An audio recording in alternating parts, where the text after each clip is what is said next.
안녕하세요. 오늘 저희와 함께 좀 깊게 파볼 이야기에 오신 것을 환영합니다. 오늘 저희가 살펴볼 자료는요, 2025년 10월 31일자 스트레이트 타임스 기사인데요. 당신이 잠든 사이에 놓쳤을지도 모르는 5가지 이야기, 여기서 가져왔습니다. 네, 저희 목표는 그거죠. 바쁘게 돌아가는 세상 속에서 혹시 놓쳤을지도 모르는 여러 글로벌 뉴스들, 이걸 좀 빠르게 따라잡고 또 그 배경이랑 중요성까지 파악하는 거요. 단순 요약보다는 각각의 이야기가 뭘 의미하는지 그런 것까지 같이 짚어보려고 합니다. 오늘 저희가 다룰 게 영국 왕실의 어떤 변화에서부터 터키랑 독일 간의 외교적인 문제, 또 브라질 리우에서 있었던 사건, 스웨덴의 증오범죄 재판, 그리고 마지막엔 좀 재미있는 올해의 단어까지 이렇게 5가지예요. 자, 그럼 준비되셨죠? 첫 번째 소식부터 가볼까요? 첫 이야기는 영국 왕실입니다. 10월 30일에 버킹엄궁에서 발표가 있었어요. 찰스 국왕이 동생 앤드류의 왕자, 그러니까 프린스 칭호를 박탈하고 심지어 윈저 자택에서도 나가라고 했다는 소식입니다. 이제 공식적으로는 앤드류 마운트배튼 윈저 이렇게 불리고 잉글랜드 동부의 개인 거처로 옮긴다네요. 네, 이게 상당히 강력한 조치예요. 이미 몇 주 전에 요크 공작 칭호 사용도 중단시켰었거든요. 근데 이번에는 왕족의 그 핵심 신분, 왕자 칭호까지 아예 회수한 거니까요. 와, 그냥 명예직 내려놓는 거랑은 차원이 다르죠. 그렇죠. 아니 엘리자베스 여왕 둘째 아들이고 지금 국왕 동생인데 왕자가 아니게 된다니 정말 파격적이네요. 역시 그 제프리 앱스타인 스캔들 연루 의혹 이게 결정적인 이유겠죠. 워낙 수년간 논란이 많았으니까요. 맞습니다. 그 배경에는 앱스타인 스캔들 문제하고 또 그간의 처신에 대한 어떤 대중적인 비판, 왕실 내부 압박 이런 게 다 복합적으로 작용한 결과로 봐야죠. 왕실 입장에서는 어떻게든 앤드류랑 선을 그어야 한다 이런 절박함이 있었을 거예요. 절박함. 네, 여기서 근데 좀 주목할 점은요. 이게 단순히 한 개인의 잘못에 대한 처벌 이걸 넘어서요.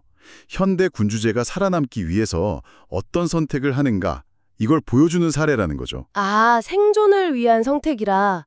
그게 무슨 말씀이세요? 좀 더 자세히 설명해 주실 수 있나요? 그러니까 왕실이 더 이상 예전처럼 그냥 신비주의에 기댈 수만은 없는 시대잖아요. 네, 그렇죠. 대중 여론이나 미디어 감시에 굉장히 민감할 수밖에 없어요.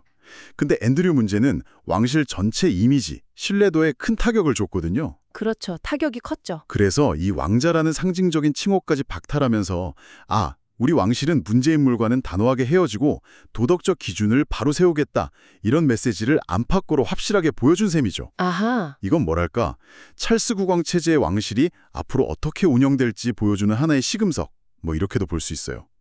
여론에 반한다 싶으면 과감히 잘라내겠다. 이런 의지를 보여주는 거죠. 그렇군요. 단순히 왕자 한 명을 정리하는 게 아니라 왕실 전체의 미래, 방향성 이걸 보여주는 상징적인 조치다. 이런 말씀이시네요. 자, 그럼 왕실 내부 이야기에서 이번에는 국가 간의 좀 미묘한 긴장 상태로 넘어가 볼까요? 터키와 독일 사이의 일입니다. 10월 30일에요. 터키 에르도안 대통령이 독일 총리 프리드리 메르츠와 공동 기자회견을 했는데요.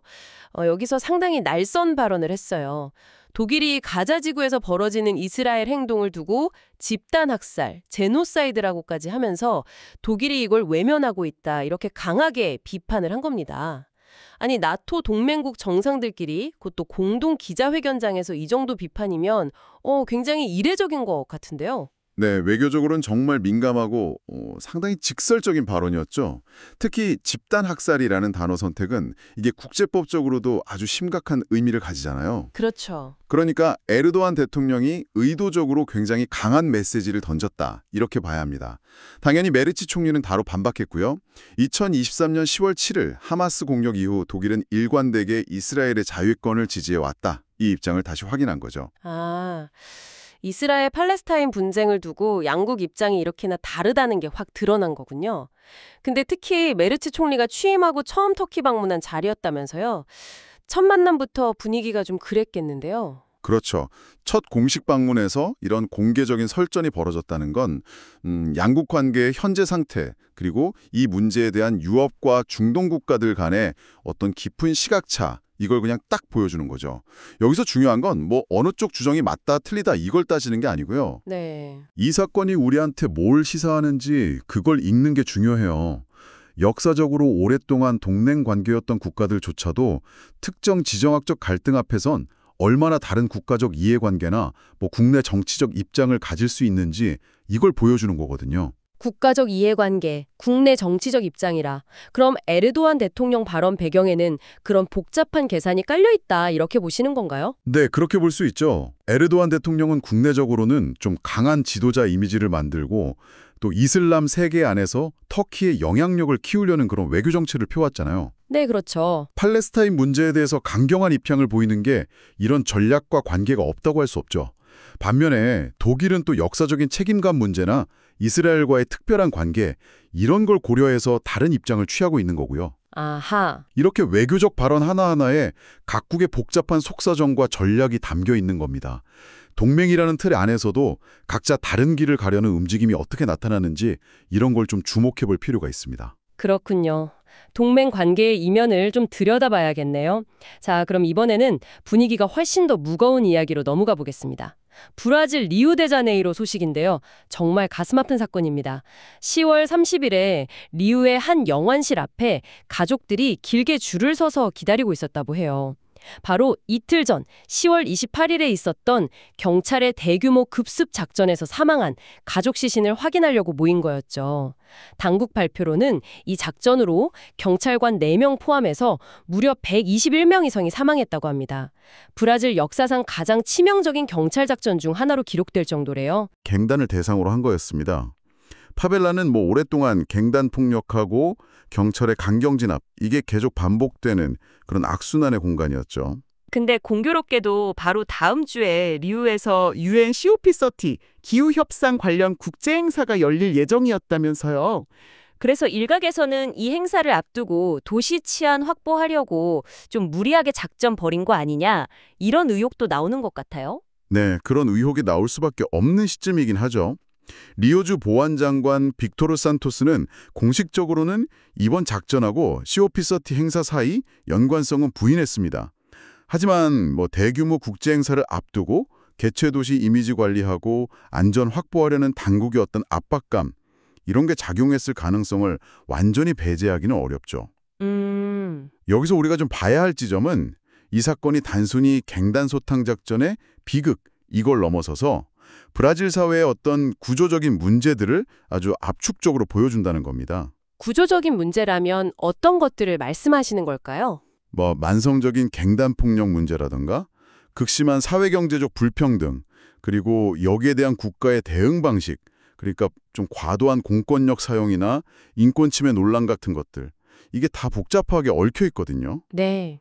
파벨라 지역 주민들은 사실 갱단 폭력이랑 경찰 폭력 사이에서 이중고를 겪는 경우가 많아요. 이번 사건처럼 이렇게 엄청난 인명 피해가 나는 작전이 과연 정당화될 수 있는 건지, 그리고 이게 근본적인 문제 해결에 도움이 되긴 하는 건지 이런 깊은 성찰이 필요합니다.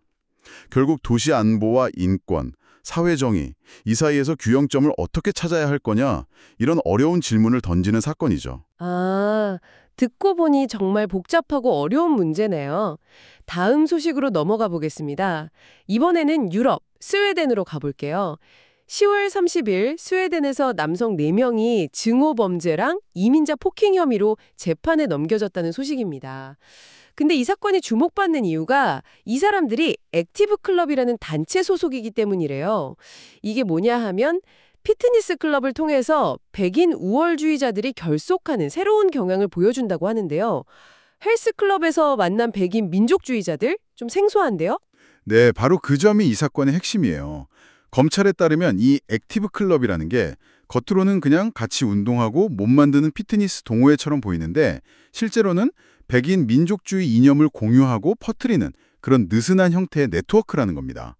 20대인 용의자들은 지난 8월에 스톡홀름 시내에서 이민자들을 집단 폭행한 혐의를 받고 있고요. 아니, 헬스클럽이라는 그런 일상적인 공간이 극단주의 이념의 온상이 될 수 있다고요? 운동하면서 침묵 다지는 촉 위장하면 사람들이 경계심 풀기 쉽겠는데요. 정확합니다. 이게 정말 교묘하고 우려스러운 지점이에요.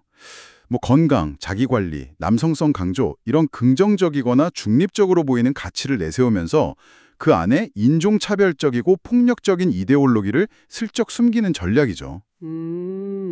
마치 건강한 백인 남성? 이런 이미지를 만들면서 그 뒤에 숨겨진 극단주의 메시지를 주입하는 거예요. 이런 방식은 기존의 극우 단체들보다 훨씬 은밀하게 세력을 넓히고 또 새로운 사람들을 끌어들이는데 유리할 수 있습니다. 그렇다면 이런 액티브 클럽 같은 형태가 스웨덴에만 있는 건 아니겠네요. 맞습니다. 전문가들은 이런 경향이 유럽뿐만 아니라 북미 같은 다른 지역에서도 나타나고 있다고 지적해요. 온라인상의 극단주의 커뮤니티가 오프라인의 물리적인 공간, 특히 젊은 남성들이 모이기 쉬운 피트니스 클럽 같은 곳으로 활동 영역을 넓히고 있다는 분석이죠. 이건 결국 극우 극단주의가 사회 곳곳으로 스며드는 방식이 점점 더 다양해지고 예측하기 어려워지고 있다는 걸 보여줍니다. 평범한 일상 공간에서 증오와 폭력이 어떻게 조직될 수 있는지 우리가 경각심을 가져야 한다는 걸 시사하는 아주 중요한 사례예요. 평범함 속에 숨어드는 위험이 더 무서울 수도 있겠네요. 자, 이제 마지막 이야기로 넘어가 볼까요? 앞선 이야기들하고는 분위기가 좀 다른, 조금은 가볍고 흥미로운 소식입니다. 딕셔너리닷컴이 2025년 올해의 단어를 선정했는데요. 놀랍게도 그 단어가 바로 숫자 조합 67입니다. 발음도 67 이게 아니라 67 이렇게 딱딱 끊어서 해야 한다네요.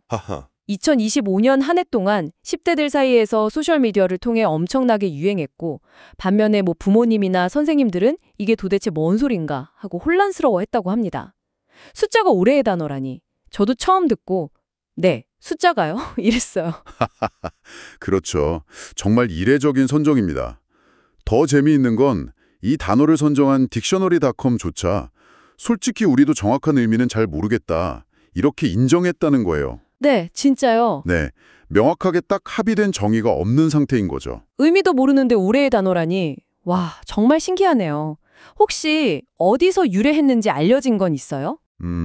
유력한 가설 중 하나는 미국 래퍼 스크릴라의 뚜뚜67이라는 노래에서 시작됐을 거다 이런 추측이 있긴 해요. 근데 이것도 확실한 건 아니고요. 중요한 건 67이라는 숫자 조합 자체가 어떤 딱 고정된 의미를 가진다기보다는요. 특정 집단, 특히 온라인 중심의 청소년 문화 속에서 일종의 밈처럼 소비되고 있다. 이 현상 자체가 중요하다는 거죠. 아, 밈처럼요? 그럼 그때그때 다른 의미로 쓰이거나 아니면 그냥 별 의미 없이 막 사용되거나 그런 건가요? 그럴 가능성이 높습니다. 어쩌면 자기들끼리만 아는 은어처럼 쓰면서 소속감을 확인하는 용도일 수도 있고요. 아니면 기성세대는 이해 못하는 자기들만의 어떤 유의적인 표현일 수도 있죠. 이 67 현상이 우리한테 보여주는 건 언어, 특히 디지털 네이티브 세대의 언어가 얼마나 역동적으로 만들어지고 바뀌고 퍼져나가는지 바로 그겁니다. 때로는 명확한 의미가 없어도 그냥 맥락이나 분위기 속에서 소통이 되고 유행이 만들어지는 거죠. 듣고 보니 정말 흥미롭네요. 언어라는 게 진짜 무슨 살아 움직이는 생물 같다는 생각도 들고요.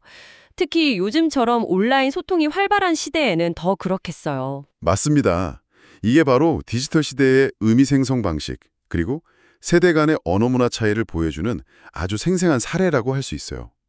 67은 어쩌면 그 불확실함, 모호함 그 자체로 2025년이라는 시대를 상징하는 단어일 수도 있겠습니다. 아하. 언어학적으로도 문화적으로도 좀 곱씹어 볼 만한 재밌는 현상이죠. 자, 이렇게 5가지 이야기를 모두 살펴봤습니다. 영국 왕실 내부 정리부터 시작해서 국가 간 외교 갈등, 브라질의 심각한 사회 문제, 스웨덴의 새로운 극단주의 동향, 그리고 마지막엔 Z세대 언어 유의까지.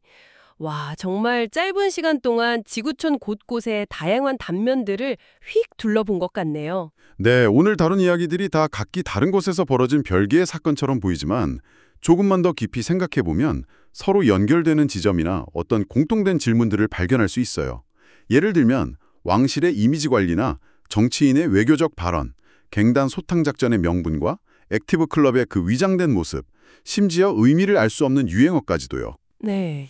이 모든 것들이 결국은 보이는 것과 실제 사이의 어떤 간극, 그리고 그 이면에 작동하는 권력, 이데올로기, 사회 구조, 문화 현상 이런 것들에 대해 생각해보게 만들죠. 그렇군요. 겉으로 드러난 뉴스 너머의 맥락을 읽는 게 중요하다 이런 말씀이시네요. 바로 그렇습니다.